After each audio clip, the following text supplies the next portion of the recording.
Hi everybody, in this video we are going to be talking about identifying and evaluating functions, and that's going to be unit 17.1.1 and 17.2.1. So for the first thing, we're going to fill in our definitions and just kind of descriptors of what a function is. And so a function, it gives instructions on how to transform an input into an output. So it's like a machine that's going to turn a particular number into an output number. So for example, we might see something like this: f of x equals x squared minus 2. And so we're going to talk about what that looks like, but it's just a function name. And what this says is like, let's take the function of f, and the function of f would be this piece right here. And we're going to evaluate it at 2. And actually, let's make this, I'm going to make this 3. So it looks like a different number that's being plugged in there. So f of 3. And so we would take our input of 3 and we'd put it into our machine. And it's going to give us a different output. And so 3 squared is 9, 9 minus 2 is 7. And so what that means is that f of 3 equals 7. So we took our function of f, we plugged in our input of 3, we got an output of 7. And so that's what functions are. It looks very similar to what we've already been doing with different types of equations where we plug something in and we get something out as an output. We have specific kind of definitions though for something to be defined as a function. And so one of the characteristics is that every input must give a single output. So in other words, a single input cannot have multiple outputs. So for example, like graphically, what that means, I'll draw a little postage stamp graph here. Graphically, what that means is, let's say I've got a vertical line over here, and we'll just call that like x equals 4. So my inputs, again, are my x values. My outputs are going to be my y values. Well, this one I have the single input of x equals 4, and it gives me all of these multiple outputs. So the single input of, again, x equals 4 gives me all that, an infinite number of outputs all along that vertical line. So this is a non-example. So this would not be a function because this is what it's talking about. A single input cannot have multiple outputs. And so that'd be like a vertical line. That is supposed to spell vertical line. And my handwriting got a little messy there. Okay, however, multiple inputs can give the same output. So this would be like the graph of a horizontal line. So again, graphically, what that means is we have, our coordinate plane here. And if we have our graph, and we'll say that that's like at x equals -3. What that means is, again, or not x, I meant y. Y equals -3. Sorry about that, guys. So y equals -3. And so what that means is that we have all these multiple inputs, right? And they all have the same output. But every single one of those inputs along the x-axis has at least, it has at most one output value that it's giving. And so that's why it's still considered a function. Because it's like a one-to-one relationship there. All right, so real life examples of functions. Every member in my family has their own unique birth date. So if I put over here my birth dates are going to be my inputs. And then all of these birth dates are going to get mapped to exactly a single person in my family.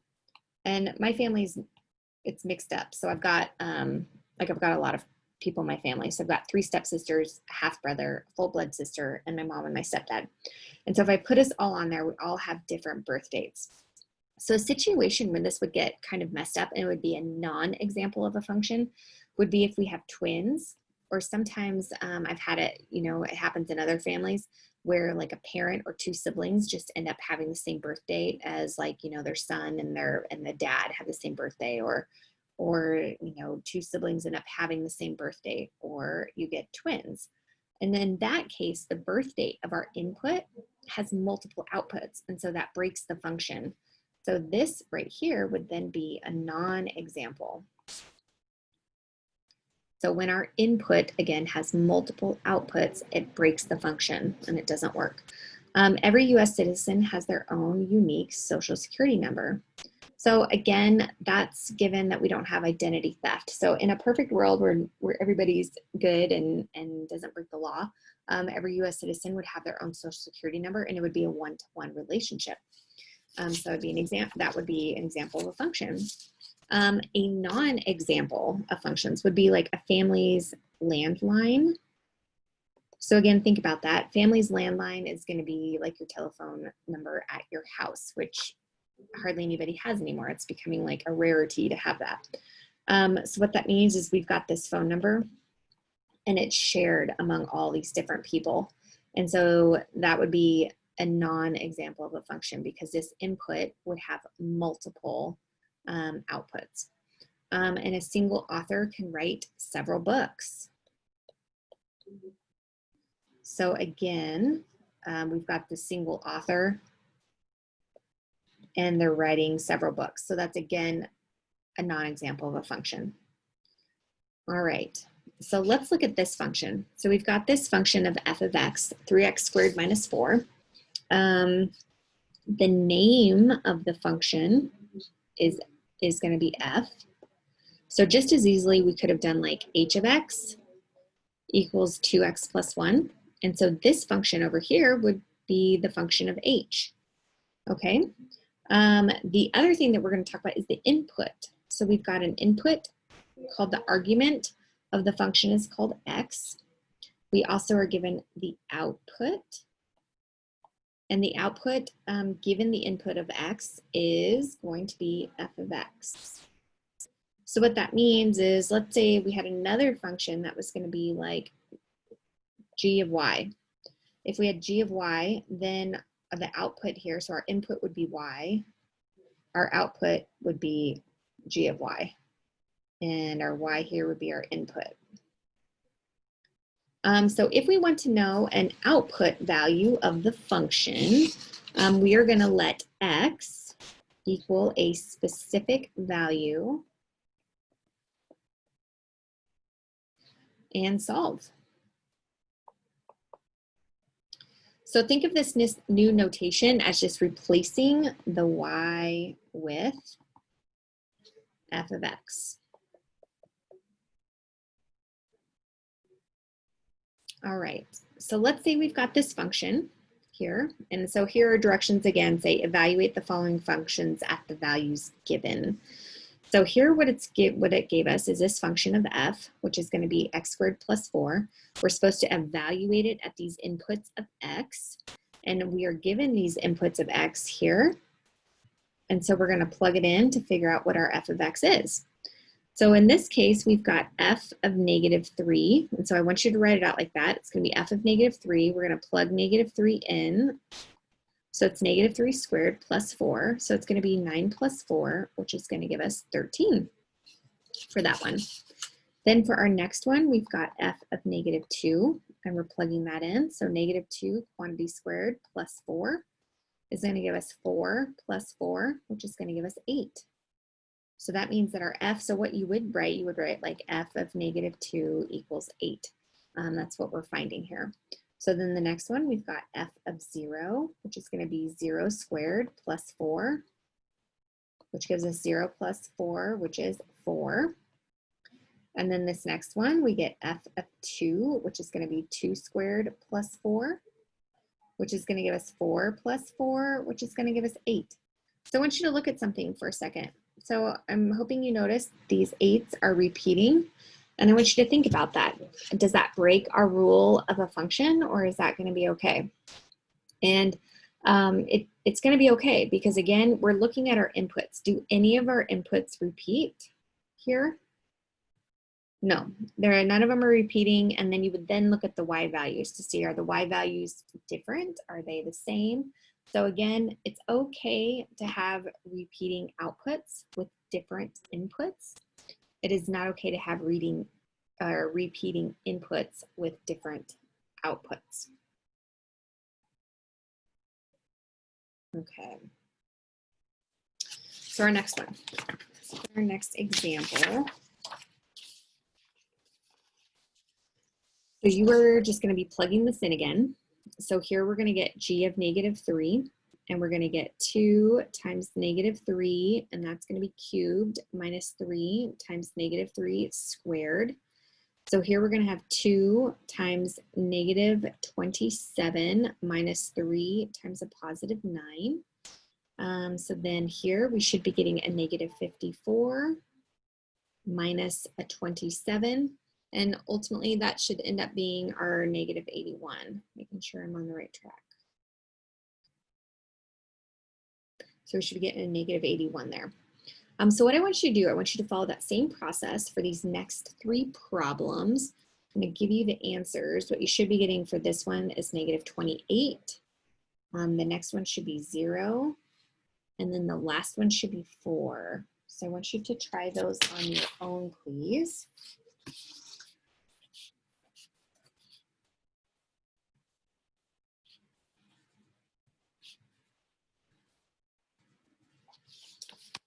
And then we're going to talk about what is a domain and a range. So the domain of our function is going to be the set of all permissible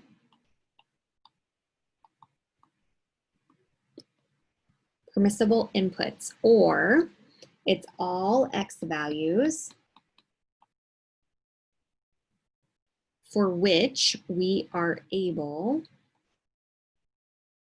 to evaluate the function. It's also what we can put into our machine without breaking it. So for the following, we're going to give the domain of the examples below. So let's say I gave you the function f of x equals -2x squared plus 4x minus 3. Okay, so let's say I gave you that function. I want you to think about, are there any x values that we can plug in there and we're going to get an undefined answer? So think about, is there anything in there that we plug in anywhere between -infinity and positive infinity that we would plug in and it would cause us to get an error in our calculator or an undefined? And the answer to that is nothing. So, right, our domain, what we end up writing for this, so our domain, and we're gonna put this as like interval notation. Our domain is gonna be all real numbers. So this is, I'm sorry, that's not interval notation. This is called set builder notation. This one is, and then I'm also gonna give you interval notation. So this is called set builder notation. Or we could write it as interval notation, and it would go like that. So I want to point out this R means all real numbers. So that R means real. I guess I should actually write that. So it means all real numbers. So again, part of that real number system where it's natural numbers, whole numbers, integers, rational, irrational, and real is what that means. So any number between -infinity and positive infinity. Let's look at another one. So we've got another example of g of x equals 5x plus 3, and that's going to be all over x. And so again, you need to ask yourself, is there any x value if I plug it in for x that's going to give me an undefined or an error, excuse me, in my calculator? So again, what I said was, is there any number we're going to put in for that x that's going to give us an undefined or an error? And I hope that you're thinking about the number 0. So what that means is that x can be any number except 0. So x cannot equal 0 in this, because if x equaled 0, we would get a 0 in the denominator, which is going to be undefined.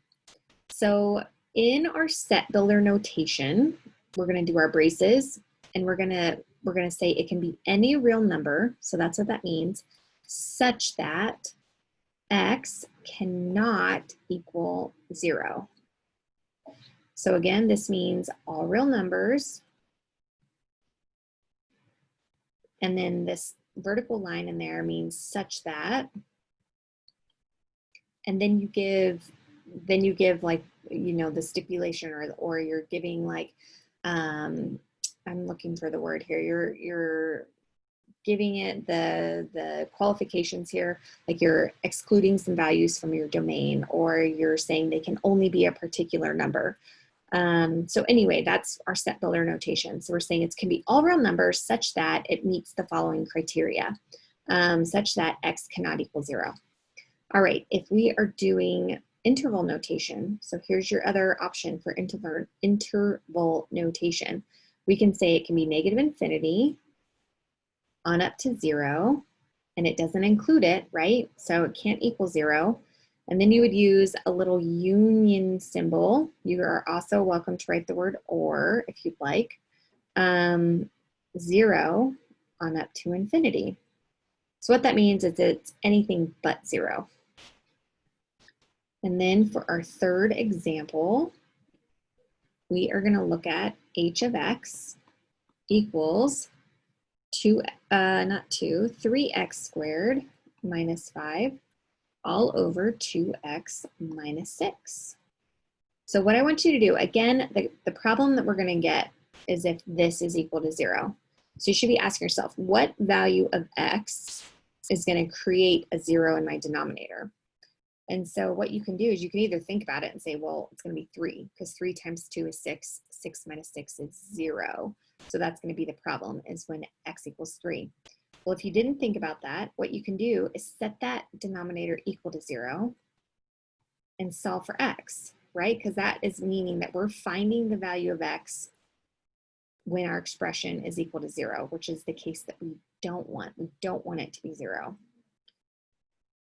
So what that just showed us is the same thing that we'd already predicted, that x equals 3. So what that means is x cannot equal 3, because then we would get a 0 in our denominator.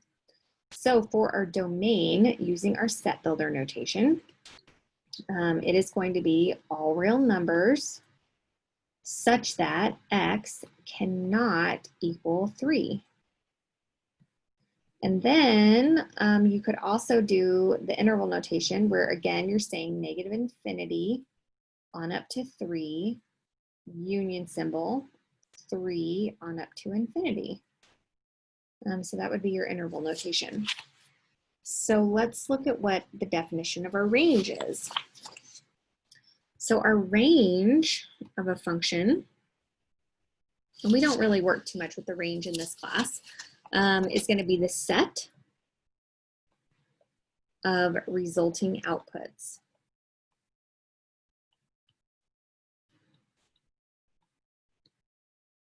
So on our graph, it's typically our y values, right? All right, so we're going to look at the domain and range of the given examples, of the following examples I'm going to give you. And so this one, it's going to be f of x equals x squared. And I want you on this one to just, because we're really going to focus graphically on what the range looks like on a graph, I want you to think about what that would look like as a graph. So if we had like y equals x squared, what type of equation is that? It's a quadratic equation, which means it's going to graph a parabola. Does it open up or does it open down? It opens up. And so what I'm going to tell you is that we've got our graph, and it's going to intersect right at the origin, right at 0, 0. And so look at that. So what's our domain? Our domain, again, is how far left does our graph go? How far right does our graph go? So what are all the x values we can plug into this? Or you can look at it on the equation. What are all the x values we can plug into that aren't going to cause a problem? And I'm hoping that you're saying all real numbers, because that would be correct. It's all real numbers. Or you could write negative infinity to positive infinity. How about the range? What's our range? How low does our graph go? What's the lowest y value and it's 0, right? How high does our graph go? What's the highest y value? And it's positive infinity. So for this one, it's going to be all real numbers such that y is greater than or equal to 0. So that's kind of the criterion it has to hit for this one. Or you can write it as interval notation, and you can say it can include 0, and it can go all the way up to positive infinity for that.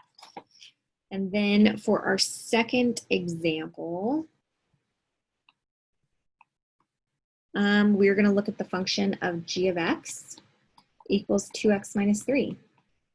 So I want you to think about what that would graph. So if we have our grid, and it's going to be down here at -3 is our y-intercept, and it's going to go up 2, right 1, up 2, right 1, up 2, right 1, and it's just going to continue like that, right? So think about what the domain is. How far left does our graph go? How far right does our graph go? Is there any x value that I plug into this that's going to cause a problem? And really, you're looking for an x in the denominator, right? There's no x in the denominator.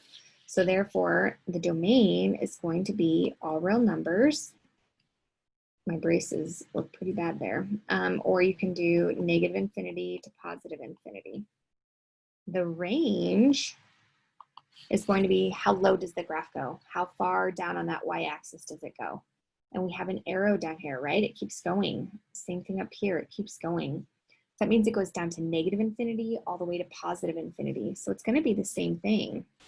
We're going to have all real numbers, or you can write it as interval notation. Your choice on that one. All right, so now we're going to look at a bunch of different examples.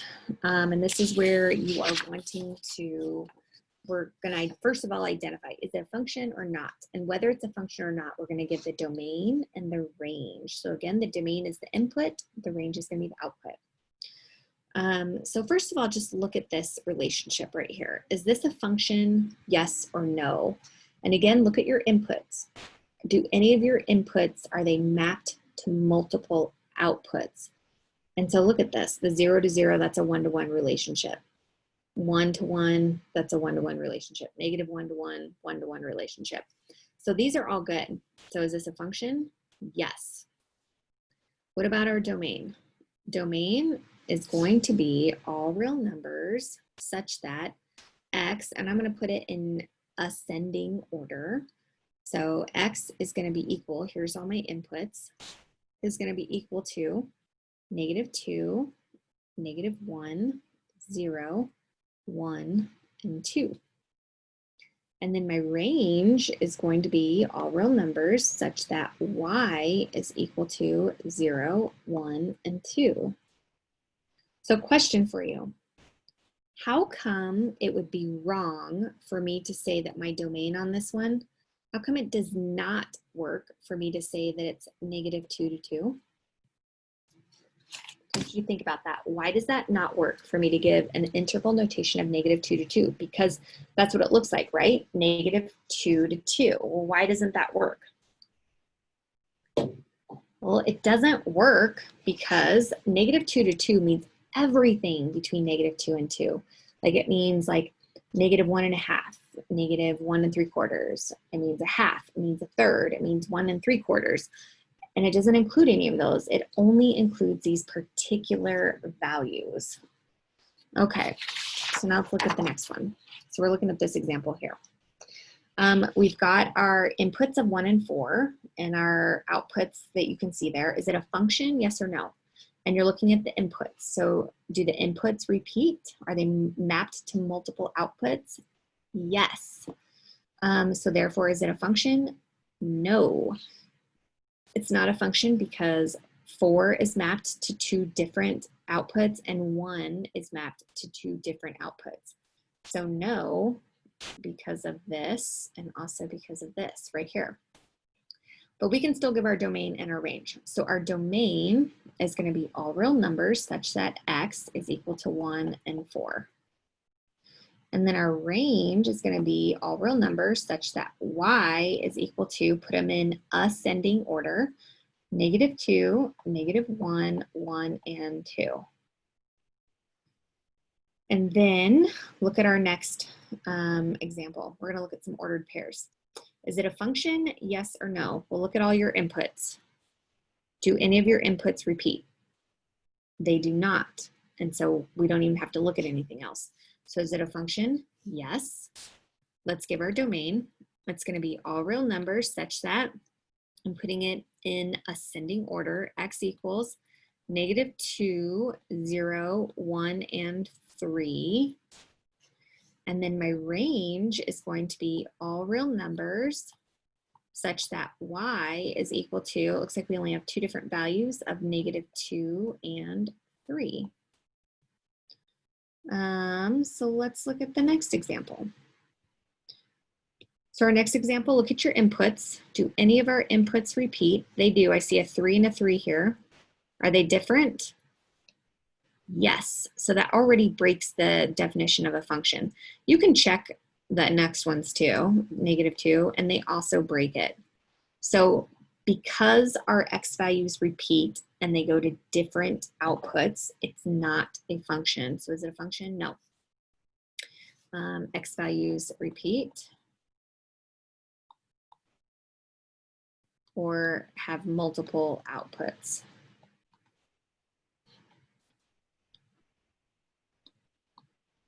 All right, so what's our domain? Domain is going to be all real numbers such that x is going to be equal, put it in ascending order, -2 and 3. Oops, I need it in my brace, not a parentheses. And then my range is going to be all real numbers such that y is equal to -2, 0, 1, and 3. All right, so we've got these examples here. Let's check these out. Function, yes or no? This one, we're looking at our inputs. None of them repeat. Function, yes. Domain,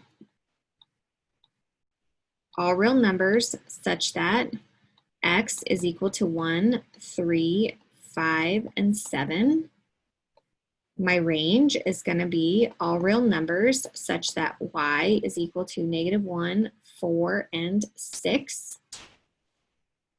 And then let's look at our last one. Is it a function, yes or no? The answer should be no, because of the 0. The 0 here is mapped to two different outputs, so it's not a function. It's going to be all real numbers such that x is equal to 0, 1, and 3. And my range is going to be all real numbers such that y is equal to -2, -1, and 0. All right, hopefully we're getting the hang of this. So now what we're going to do, we are going to test whether or not we've got a function here. And we can use something called our vertical line test. And so a vertical line test just means if I draw a line anywhere in this graph, if my vertical line touches my graph more than once, it's not going to be a function. Because what that means is that my input, so like let's look at x equals 5. X equals 5 gives me an output of 1 and also 5 over here. So it gives me an output of 1 and 5. And so that's not a definition of a function. So the function, no. Let's look at our next one. So 2x minus 3, is this a function? Yeah, anywhere I cross, it's going to only cross it one time. So yes, this is a function. How about my absolute value graph? Anywhere I draw a vertical line, it crosses it at most one time. So is it a function? Yes. So checking out these next ones, just go ahead and draw your vertical lines in there. This one, the parabolic curve that's opening up is going to be, yes, it's a function. The parabolic curve opening over on its side is not going to be a function. Same thing with our absolute value on the side, right? It's going to touch it more than one time. So this one's also a no. So let's look at these other ones. How about the scatter plot? I think the scatter plot's going to be a function. And it should not be, because if we go right through there, that's a no. How about our squiggle? Definitely not. Yes, it's fine here, it's fine here, but if there's a place anywhere on our graph that fails, it's not going to work. So this one's a no. How about a horizontal line? Yes, it's a function. Vertical line, even though it's just like a little segment, no. Like a piecewise function here, this would be a no because of that portion. What kind of looks like a sine graph is going to be yes. So I have another question for you. What about something like this? Like if I drew another piecewise function where it went like up and then down. Actually, I don't want to do the down like that. Pause. So if I went like this, and then I made an open circle, and then I did a closed circle, and then I went straight across. What do you think about that one? Like run your vertical line test. So it crosses it at most once, once, once, once, once. Is this one a function, yes or no? And the answer to that is yes, this is a function. However, if we did something like this, and I closed it, and then I had another one and it was closed, and I went like that, then the answer to this is no, because it's going to cross it 2 times right there. So this one would be a no. And what we're going to do here, for these, it says functions, identification, and domain and range. It says for the relationships given below, we are going to determine whether the function, or sorry, whether the relationship is a function or not. We're going to show or explain your reasoning. And next, we're going to determine the domain and range for each relationship, regardless of whether it is a function or not. So what we're going to do with this, we're actually going to use this page as a group activity tomorrow. And I'm going to have you guys work on this in your groups. But what I would like for you to do right now is go ahead and number them. So we don't have to do that tomorrow, and so I don't forget. But we're going to number them. So I want you to number them across. And so do 1, 2, 3, and then keep going. 4, 5, and 6. And then we're going to have 7, 8, 9, 10, 11, 12.